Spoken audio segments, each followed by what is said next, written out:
have over 280 recipes on my blog. Everything gets made by me and my family.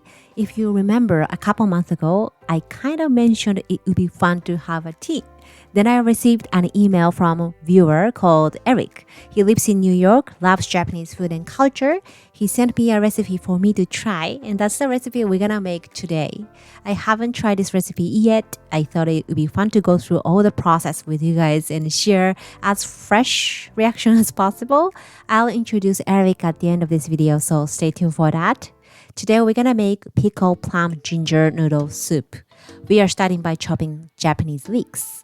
If you are opting for a regular leeks, which tends to be a thicker and have a dirt coat between the sleeves, so make sure to wash them off. You can also use scallions here. When I do recipe testing, I usually make at least 3 times before introducing to you guys by having feedback from my family. They are the only judges. This time I only checked ingredients and now I'm testing for the first time. It's quite exciting to try someone else's recipe. Now we slice 4 to 6 shiitake mushrooms, diced sweet potatoes. I only have these Japanese sweet potatoes, but you can probably use any kind you have on hand.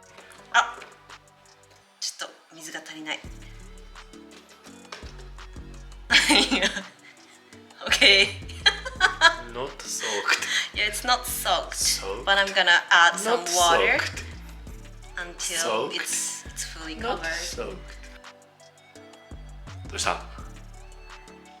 いや、難しいね、初見でやるって。As I'm doing this, I think of you guys trying my recipe in your kitchen. It might take you an extra time and effort to cook just like how I do in this video. It makes me appreciate you even more. So thank you for trying and sharing your creations with me. It means so much. Cut daikon radish into cubes. Recipe calls for radishes, but also give me a substitution, which is daikon radish and watermelon radishes. You guys are familiar with watermelon radishes? It sounds pretty new to me. It's so sweet of Eric to give me different options. Here you can also use spinach. I can already imagine this soup is gonna be wholesome and packed full of flavor. The recipe calls for citrus peel. And when I think about the citrus, I come up with maybe the lemon or lime, I guess. But I didn't have any both, so I got this ponkan. We call this ponkan in Japanese, but I don't know the English name for it. But this is like in season. It's really sweet inside. But we're gonna use just the only outside peel of it. So remove as little white as possible. もちろんこれ合ってんのかなこれこんな本当 Minced garlic and ginger, or alternatively, you can grate them.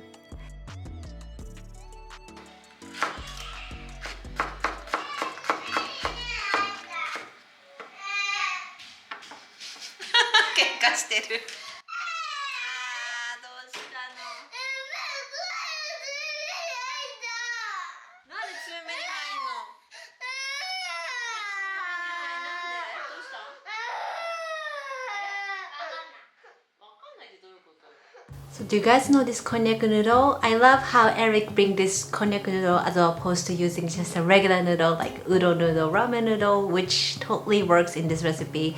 But if you are looking for something healthier, and then this konjac noodle is something that you want to try out.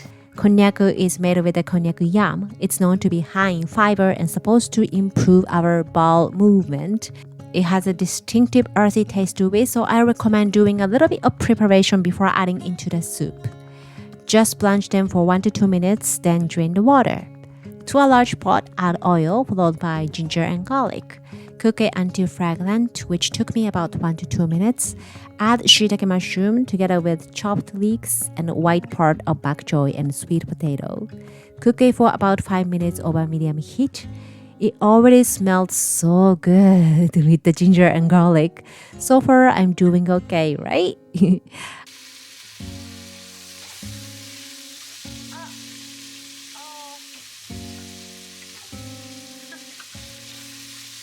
I decided to add the Daikon radish at this stage since it takes longer to cook than any other radishes. If you want it to be crunchy, you can add it later. After 5 minutes, add water, kombu, and citrus peel. Bring it to a boil, release it to simmer, and cook for another 5 minutes. This is what I love about trying new recipes. I usually don't simmer kombu for a long time. What I usually do is soak kombu in water for at least 30 minutes, then add it into the soup, then discard the kombu before completely boiling. I get to try new method, which is so exciting to me. Also, I never come up with the idea of adding citrus peel to the soup. This is gonna be a whole new discovery for me. Have you guys added any citrus into the soup? Let me know in the comment section. In the meantime, we're gonna puree the pickled plum known as umeboshi in Japanese. The recipe calls for umeboshi paste, but I'm just gonna puree the umeboshi until it gets a paste-like consistency.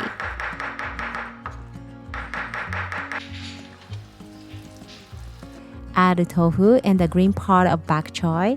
Cook it for another 3 minutes.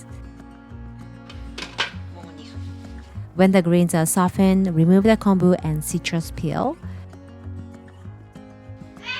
すごいね、なんか面白いね。これ、シトラス。Add in umeboshi paste just like how you would add the miso paste. おお、思った以上に味ある。すごい美味しい。Adjust the taste with the salt, pepper, soy sauce, or chili sauce. The recipe don't say how much, so I'm just gonna eyeball it. We are now ready to top it on the noodle, but before that, let me briefly show you the side dish. It's a creamy tofu salad called shirae in Japanese. It's the one from my cookbook. I have a firm tofu. Remove the water by putting something heavy on top of it. Leave it for 15 minutes. In 15 minutes, shred the carrot into thin strips and for the asparagus, cut the end off and wait 5 hours to eat. If you still find it tough near the bottom, just shape it with a peeler or knife, just like I'm doing. In a way, you don't need to waste too much. Slice the bottom on the angle and chop the rest into the big bite-sized pieces. Blanch it for 1 minute in salted boiling water. I want the veggies to be a little al dente since the tofu is soft. However, that's just a personal preference. If you're making it for the toddlers, you may want to blanch them 20 seconds longer. For the tofu dressing, ground toast sesame seeds until they almost become like a paste. Sesame seeds need to be toasted to boost the nuttiness to the dish. In goes sugar, soy sauce, white miso. You can also use the yellow miso. Ground that again. Now the tofu should be ready. You can see a lot of water has been released. Break the tofu into chunks, then mix with the sesame dressing. Add the carrot and asparagus, then toss them to coat. This tofu dressing is pretty gentle and mild in taste. If you think it's not savory enough, simply reduce the amount of tofu. The tofu dressing is creamy, savory, and nutty together with the crunchy from the veggies. If you're a tahini lover, I guarantee you're gonna love this. Eric told me to serve with the kimchi and natto, so I'm also preparing them. Place the konjac noodle in your serving bowl and pour the soup over the top. The smells amazing. I just can't wait to dig in.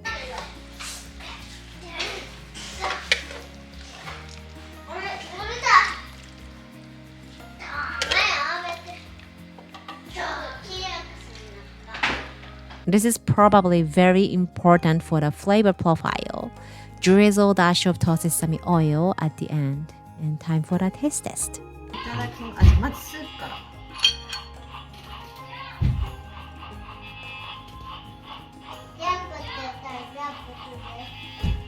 おお、おお、美味しい。なんかお腹に優しい。うん。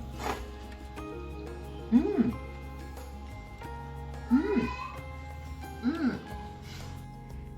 This is completely my fault, but it was way undersalted than it should be. I add all the seasoning by eye, so I should add more for the next time. But the flavor profile is amazing. Sweetness from the leeks, freshness from the citrus and the umeboshi, and the nuttiness from the tosesame oil. It goes so well with the konjac noodle, which has a fun, chewy texture to it. Kimchi as a side dish is a must-have in this recipe.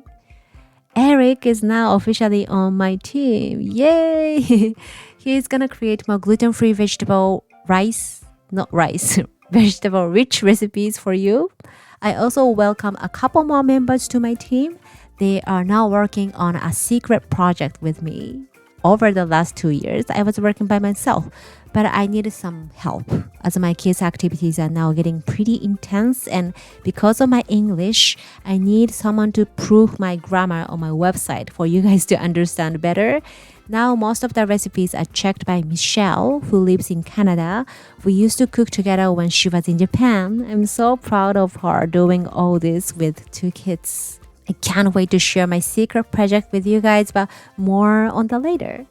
After I filmed this video, I tested a couple times to make a rigid recipe, and that's now up in my blog, so the link is in the description box. As always, I want you guys to try Eric's recipe. That was awesome. It was really tasty and comforting, and it just it's really light, but it's really filling at the same time. If you try any of my recipes, tag me on Instagram. Your Japanese cooking class. It's always rewarding to see how you guys enjoy my recipes in your kitchen. So thanks a lot for watching. See you on the next one. Bye bye. Mata ne.